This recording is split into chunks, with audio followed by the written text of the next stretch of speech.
딱 한 개요. 놓지 않고 꾸준히 했으면 좋겠다라는 거는 저는 뭐랄까요, 좀 사기템? 네. 네, 안녕하세요. 피부장인 박동찬입니다. 네, 원장님. 오늘은 평생 동안 딱 한 가지 시술만 받아야 된다면 어떤 걸 고르면 좋은지. 딱 한 개요. 사실은 한 가지만 하면서 살 수는 없죠. 근데 이제 제 경험상 또 이렇게 본능상 딱 한 가지가 머릿속에 떠오르긴 하거든요. 저는 스킨보톡스가 떠오르긴 해요. 내가 살면서 피부과에 다니면서 시술을 시작하시는 분들이 그래도 좀 놓지 않고 꾸준히 했으면 좋겠다라는 거는 저는 스킨보톡스긴 합니다. 스킨보톡스는 뭔가요? 보톡스는 알고 있는데 스킨보톡스는 뭔지.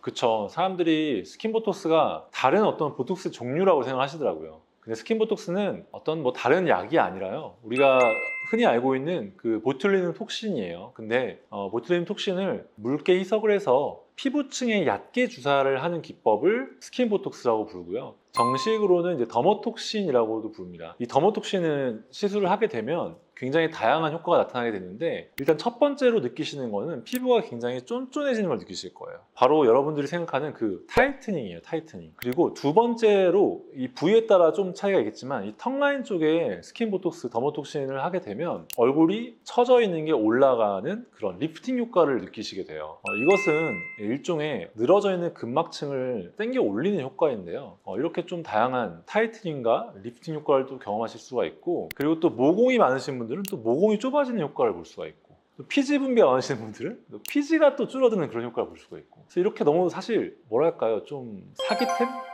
네. 시술도 간편하고 가격도 싼데 레이저 토닝은 색소만 치료하잖아요. 제모는 털만 없애고. 근데 이 스킨보톡스는 너무 다양하게 다 효과를 보는 거죠. 그러니까 저는 하나만 고르라고 하면 이걸 고르지 않을까. 스킨보톡스도 보톡스가 국내 게 있고 수입 게 있는 것처럼 종류가 다양한가요? 그렇죠. 종류가 다양하다라고 하면 다양하고, 뭐 좀 한정적이다 하면 한정적일 수 있는데, 뭐 우리가 이제 흔히 말할 때 병원에서 국산, 수입산 이렇게 나오는데, 엄밀히 따지면 순도가 높은 톡신이 있고 쓸데없는 분자를 쳐내서 우리 항체가 만들어질 수 있는 어떤 그런 가능성을 줄인 그런 내성에 유리한 저분자량의 톡신이 있고, 또 굉장히 역가가 높은, 즉 세기가 높은 고순도의 톡신이 있고, 뭐 이런 식으로 좀 나눌 수가 있다고 생각할 수가 있는데요. 결국에는 이 보툴리눔 톡신의 유래 자체가 그 박테리아가 만들어내는 독소를 정제해서 만들어낸 약품이다 보니까 이런 좀 종류가 나눠지는 것 같습니다. 스킨보톡스 같은 경우는 연령대가 상관없이 다 할 수 있는 건가요? 네, 뭐 크게 사실 상관은 없어요. 네, 다만 아무래도 이 톡신이다 보니까 항체가 만들어질 수 있고 내성의 가능성은 항상 우리가 염두에 둬야 돼요. 그래서 너무 어린 나이에 시작을 하는 거는 조금 그렇게 유리할 것 같진 않아요. 왜냐하면 결국에는 나이가 들면서 안티에이징 목적으로 보툴리눔 톡신을 사용하는 게 가장 주 목적인데, 너무 일찍 시작을 해버리면 내성 가능성은 아무리 좋은 톡신을 써도 좀 높아질 수밖에 없겠죠. 예를 들어 40대 시작한 분과 20대 시작한 분들을 생각했을 때 똑같은 제품으로 1년에 3번씩 했다라고 했을 때 40대 하신 분들이 내성이 생길 위험성이 조금은 낮죠. 그렇기 때문에 너무 어린 나이에 시작을 하시는 것보다 어떤 피부의 노화가 시작되는 20대 후반이나 30대 초반부터